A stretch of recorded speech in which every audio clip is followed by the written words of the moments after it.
What's good, YouTubers and YouTubettes? This is JB Sports back again with another one.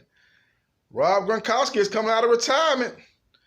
This here come out of left field as he done a lot of interviews post-retirement and said he's very happy in his retirement, man. He's done a lot of different shows, man. I seen him on Celebrity Family Feud. I seen him on the Masked Singer. Seems like he's been enjoying himself. I thought he would be ready to do a bunch of movies and stuff and basically become a Hollywood actor. A lot of former football players have jumped into the big screen and have had successful movie careers. Jim Brown is a guy that comes at the top of my head. Jim Brown, O.J. Simpson. So I thought Rob Gronkowski would be following that same trail. But it looks like he's got the itch to get back in the NFL. And he will be traded to the Tampa Bay Buccaneers along with a 7th-round draft pick for a 4th-round draft pick will go back to the New England Patriots. So very, very surprising news. Didn't see this coming, but Tampa Bay Buccaneers are loaded already. And this is just another weapon for Tom Brady and a much-needed weapon. A lot of people saying, man, they got enough weapons. Where is they going to they're going to have enough balls to go around to all these players? You got Chris Godwin coming off a 1,000-yard receiving last season. You got Evans, Mike Evans, who's had multiple 1,000-yard receiving. Is one of the top receivers in the NFL. You've got Cameron Drake, tight end, who had a real good year last year. You got O.J. Howard, a guy that came out of college, Alabama, with a lot of accolades, with one of the best tight ends in college football. And he's got a lot of potential. Now you add Rob Gronkowski to the mix. They got a lot of weapons. Now it's going to be interesting to see how they do that. Will one of those guys be the odd man out? Because you got 3, top-line tight ends. Gronkowski, his resume speaks for itself. He's a future Hall of Famer. Cameron Drake had a real good year last year. And O.J. Howard has got a lot of athletic ability, a lot of potential. And it's just a matter of him, that potential of fulfilling himself. Now, he hasn't put up the numbers of Cameron Drake did last season, but he's a guy with a lot of ability. So somebody's going to could be the odd man out. Will Tampa Bay Buccaneers make a trade during the draft coming up Thursday? Will they trade one of those tight ends, whether it be Drake or O.J. Howard, trade them to somewhere else and pick up a draft pick, maybe to move up, maybe take a running back? That seems like that's the only position that they probably need to improve going into next season, is they're loaded at the skill position, wide receiver and now tight end. So you look at the years that Gronkowski played with Tom Brady. They produced some great years together. And, it got topped off the last 2 Super Bowls, even the one they lost to against the Philadelphia Eagles. Rob Gronkowski had a great day in that game. And then he backdoored it the next year when they was able to win the Super Bowl ring against the Los Angeles Rams. He made the 2 key catches in that game to kind of put a little distance between the New England Patriots and the Los Angeles Rams. And that Super Bowl ultimately won by the Patriots.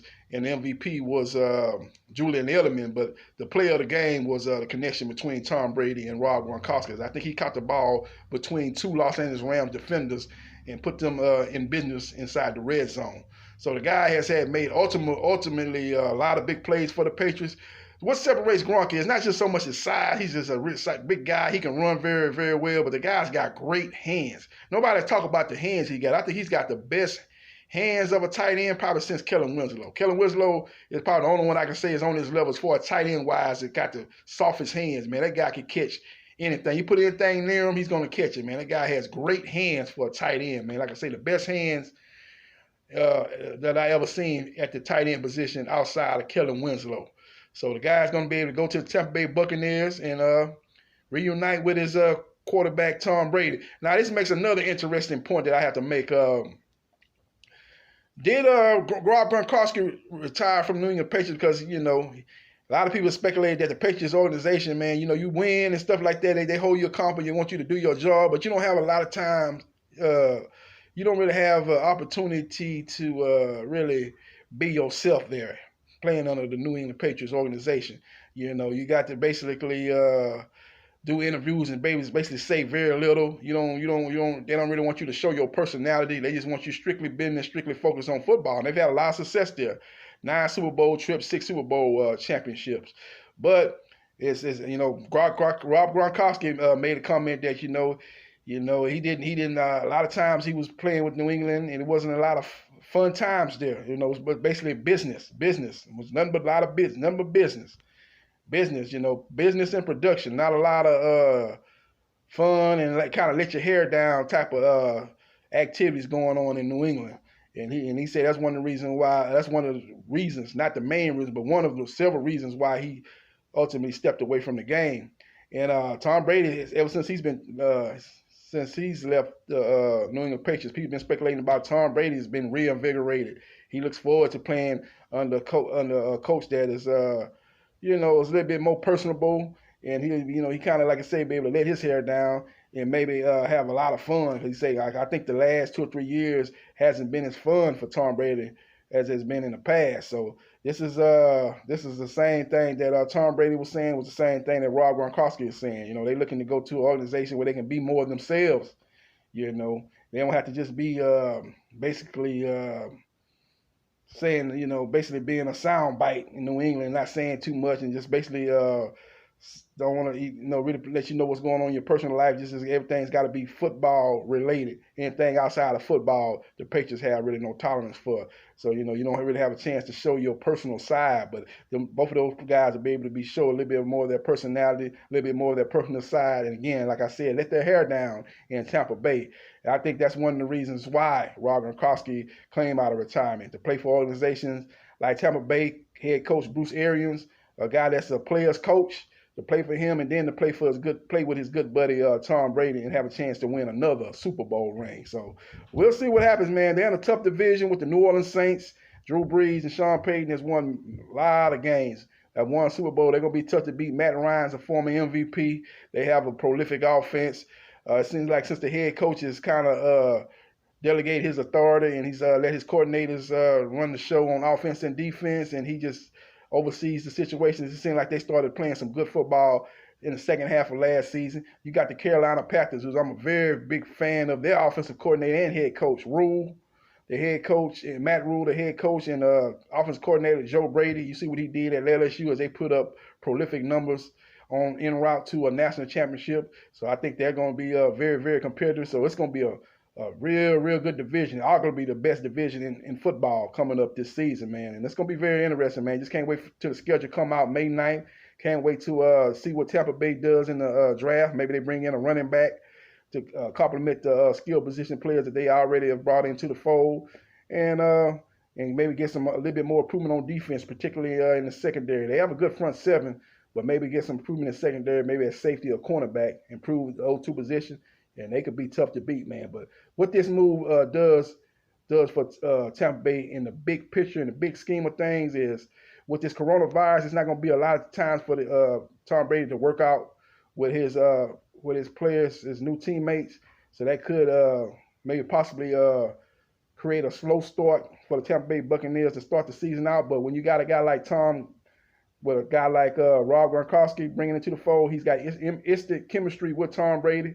They've played a lot of football games against each other, so they know when they see a particular defense, he knows what Rob's going to do and where Rob's going to be at, and Rob knows what expect to throw from Tom Brady to be at. That's going to be instant chemistry that they formed over the years that they played together. So that'll be something that'll help Tom Brady and maybe be smooth transition for that offense, and Tom Brady in particular, to always have that safety valve in Rob Gronkowski, that go-to guy, Rob Gronkowski, as he gets the chemistry going with his other new skill set players, his other skill position players, and Chris Godwin, Mike Evans, Cameron Drake, O.J. Howard, and guys like that. If one of those guys are still there, so don't be surprised if one of those guys get moved, before the draft coming up Thursday. If not, shortly after the draft, one of those guys get moved, man. Because I think they got maybe one. I can see them in a 2 tight end system, because they had a 2 tight end system in New England with Rob Gronkowski and Aaron Hernandez. They were one of the best duos in the NFL. So I could possibly see one of them stand, but one of them guys might have to go, whether it be Cameron Drake or O.J. Howard. So we'll see what happens and with that, and see what the fellas with that situation in a crowded tight end position. Let me know what you think. Let me know what you think. Before I say that though, I think Tampa Bay wins the division. I think they wins the NFC South. I think it's a battle out of them. I think it's gonna be tightly contested. And the division is so tough. I think that's gonna probably keep the winner of the division from probably having home field advantage throughout the playoffs. That's how much I think of the division being a very good division. But I think they win this division. I think it's a very competitive division. But I think they maybe go 12-4 this year. New Orleans Saints go 11-5, and I think everybody in the division finishes at least 500 or better. I can see them going 11-5. I can see Carolina coming in third. I can see them going maybe 9-7, maybe 10-6 for the Carolina Panthers. I can see the Atlanta Falcons going 8-8 or maybe even 9-7. So I think everybody in the division could finish 500 or better. That's how much I think of this NFC South, man. I think it's a loaded division. Injuries are going to play a part in this division, who comes out victorious in the division. But if everybody stay healthy, I like the New England Patriots, man, winning this division. I think they have a lot of weapons on the offense, and I think the defense is going to be better than people think, too, as they got one of the best defensive coordinators in the game, and they came on real strong last year. They bringing back Dominic Sue. I butcher his name. They bring back Sue. He's coming back on a one-year deal. They got a bunch of other guys out there. They got one of the best pass rushers in the game. Was one of the league leaders in sacks. They franchised him. He'll be in the fold. So they just got to improve the secondary, man. I think that's going to be the key for the Tampa Bay Buccaneers. But it's going to be a dog fight, man. Looking forward to those matchups. Tampa Bay and New Orleans, Tampa Bay and Carolina, Tampa Bay and Atlanta, New Orleans, Atlanta, New Orleans, Carolina, Tampa Bay, Atlanta. It's just going to be a lot of great matchups in the NFC South, man. Looking forward to it, man. But Rob Gronkowski as a Tampa Bay Buccaneer reunites with Tom Brady as the Buccaneers make their quest for the Super Bowl, which will be in Tampa Bay, which will be in Buccaneer Stadium. And they will make a bid to become the first team to host a Super Bowl in the Super Bowl history. The first team to ever do it, to ever host a Super Bowl. It's never been done before. The closest team to do that was the San Francisco 49ers, led by Joe Montana, when they played that Super Bowl in Palo Alto, California, right outside the San Francisco area. That was the closest thing, but it wasn't at Candlestick Park where the San Francisco 49ers played that year. It was in Palo Alto Stadium. That's the stadium where the Stanford Cardinals, the college football team, played. They had Super Bowl that year there. That was the closest a team got to be playing in their home stadium, or playing in their home stadium. Well, not in the home play, but playing at home. They ain't playing at home stadium, but that's the closest team got to playing at home. And if Tampa Bay is able to pull that off, they'll be the first team in history to host a Super Bowl and playing in their home stadium. We'll see what happens, man, but very much looking forward to the 2021 season and very much looking forward to the 2020 draft coming up this Thursday. Let me know what you think in the comments section about tight end Rob Gronkowski coming out of retirement and being traded to the Tampa Bay Buccaneers along with a 7th-round pick. And New England Patriots gets the 4th-round pick from Tampa Bay in a surprising move that's sending shockwaves all across the NFL. This is JB Sports, the man, the myth, the legend. I'll holler.